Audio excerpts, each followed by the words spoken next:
तो फ्रेंड, आज की वीडियो सीरीज के अंदर हम डिस्कस करने वाले हैं विस्कोसिटी और विस्कोसिटी इंडेक्स, और इससे रिलेटेड कुछ टर्म्स को डिस्कस करेंगे जिन टर्म्स का जानना आपके लिए बेहद ज़रूरी है। तो अगर आपने प्लेलिस्ट को एक्सेस नहीं किया है केमिस्ट्री की, तो प्लेलिस्ट को एक्सेस कर लीजिएगा। प्लेलिस्ट का लिंक आपको डिस्क्रिप्शन बॉक्स में मिल जाएगा, आप वहाँ से उसे चेकआउट कर सकते हैं। क्लियर? काफ़ी आसान भाषा में चीज़ों को लिखा गया है, खुद से पढ़ के आप इन चीज़ों को समझ सकते हैं। कोई दिक्कत परेशानी आपको नहीं होगी, लेकिन फिर भी मैं अपने स्तर पर सारी चीज़ों को बताने की कोशिश कर रहा हूँ। सारी चीज़ों को आप स्टेप बाय स्टेप लिखते जाइए। पहला है विस्कोसिटी। विस्कोसिटी क्या होता है? इसमें कह रहा है कि it is the property of a fluid that determines its resistance to flow. यानी ये प्रॉपर्टी ऑफ फ्लूइड होता है जो डिटरमाइन करता है रेजिस्टेंस को फ्लो करने के लिए। क्लियर? अगला पॉइंट कह रहा है कि it is an indicator of flowability of lubricating oil. यानी ये एक इंडिकेटर की तरह वर्क करता है जो फ्लोएबिलिटी, जो लुब्रिकेंट ऑयल होता है उसके लिए यूज होता है। And the lower viscosity greater will be the flowability. यानी जो लोअर विस्कोसिटी होता है उसके पास क्या होता है, ग्रेटर क्या होता है, फ्लोएबिलिटी होता है। अगर विस्कोसिटी लो होगा, फ्लो क्या होता है, ज़्यादा होता है। अगर विस्कोसिटी ज़्यादा होगा, फ्लो कम होगा। क्लियर?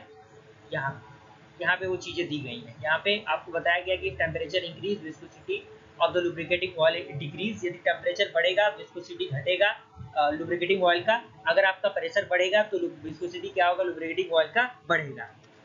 अगला है unit of viscosity is poised और सेंटीपॉइस। यानी वो यूनिट्स होते हैं विस्कोसिटी के, वो पॉइस होते हैं और सेंटीपॉइस होते हैं।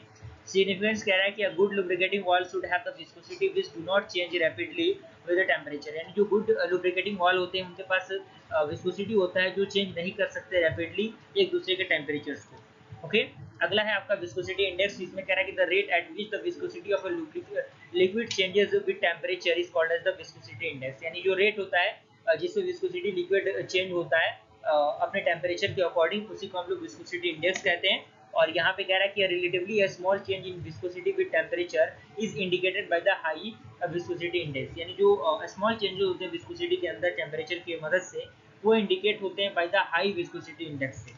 और यहाँ पे एक पॉइंट और दिया गया है, आप इन पॉइंट्स को अच्छी तरीके से लिख सकते हैं। अब आता है type of instrument which is use in the आपका इस प्रोसीजर के अंदर कौन कौन से जो इंस्ट्रूमेंट होते हैं यूज होते हैं। तो यहाँ पे कह रहा है कि viscosity and the viscosity index can be determine the various apparatus. यानी जो विस्कोसिटी और विस्कोसिटी इंडेक्स होता है वो डिफरेंट टाइप ऑफ एपरेटस की मदद से ही सॉल्व हो पाता है। तो यहाँ पे पहला आपका है काइनेटिक से volt universal viscosity viscometer used in USA. यानी यूएसए के अंदर जो आपका काइनेटिक से वोल्ट यूनिवर्सल विस्कोसिटी विस्कोमीटर जो होता है वो यूज किया जाता है। और यहाँ पे कह रहा है कि इंग्लर्स विस्कोमीटर यूज्ड इन यूरोप। यानी इंग्लर्स विस्कोमीटर जो होता है वो यूरोप के अंदर यूज किया जाता है।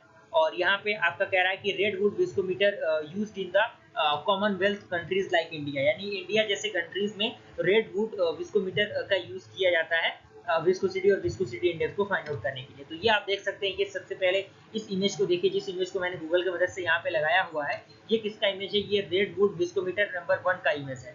क्लियर? इस इमेज को आप स्क्रीनशॉट ले लीजिएगा। और अगला आपका क्या है? अगला आपका कह रहा है कि difference between the redwood viscometer number 1 and the redwood viscometer number 2। Redwood जो आपका विस्कोमीटर 2 है उसके भी फिगर को मैं अभी दिखाऊंगा। तो उसके बीच का डिफरेंस आप यहाँ पे देखिए। पैरामीटर दिया गया है डायमेंशन ऑफ ऑरिफिस, और यहाँ पे रिसीविंग फ्लास्क, एंड उसके बाद आपका है यूजफुल फॉर्स। यानी किसके लिए यूज होता है। यहाँ पे रेडवुड विस्कोमीटर नंबर 1, यहाँ पे नंबर 2। इसका लेंथ क्या होता है? लगभग 50 mm का होता है। और डायमीटर क्या होता है? 1.62 mm का होता है। और रेडवुड विस्कोमीटर नंबर 2 का क्या होता है? लेंथ 50 mm और डायमीटर क्या होता है? 3.80 mm होता है। और इसी तरीके से जो रिसीविंग फ्लास्क होता है उसमें रेडवुड विस्कोमीटर नंबर 1 क्या होता है? स्मॉलर माउथ होता है और इसका लार्ज माउथ होता है। और यहाँ पे less viscous oil and high viscous oil. Okay. और ये उसका फिगर है रेडवुड विस्कोमीटर नंबर 2 का। ओके। तो यहाँ तक मुझे पूरी जगह सारी चीजें आपको कवर अप हो गई होंगी, समझ में आ गया होगा। वीडियो पसंद आए लाइक जरूर कीजिएगा। मिलते हैं ऐसे इंटरेस्टिंग वीडियो से, तब तक के लिए थैंक यू।